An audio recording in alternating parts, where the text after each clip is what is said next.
और पैसे मिलते तो और ग्रो कर सकते थे। तो बेसिकली कंस्ट्रेंट वर्किंग कैपिटल है बस। वर्किंग कैपिटल का कंस्ट्रेंट तो है ही। ये वर्किंग कैपिटल क्या होता है? तो वर्किंग कैपिटल यानी किसी भी बिजनेस को अपने डे टू डे ऑपरेशंस के लिए जो पैसा चाहिए होता है उस पैसे को ही कहा जाता है वर्किंग कैपिटल। जैसे स्टाफ की salary, rent, electricity bill, supplier से जो सामान लिया है उस सामान की पेमेंट, तो इन सब के लिए उस बिजनेस को जो पैसा चाहिए उसको ही हम कहेंगे वर्किंग कैपिटल।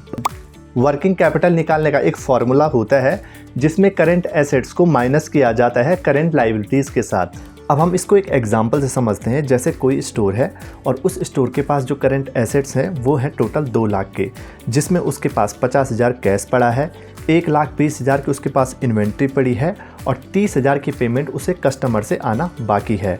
और उस स्टोर की जो करंट लायबिलिटीज़ हैं वो है टोटल 90,000 की, जिसमें उसको जो है 70,000 तो सप्लायर को पेमेंट करनी है और 20,000 की जो है उसे स्टाफ को सैलरी देनी है।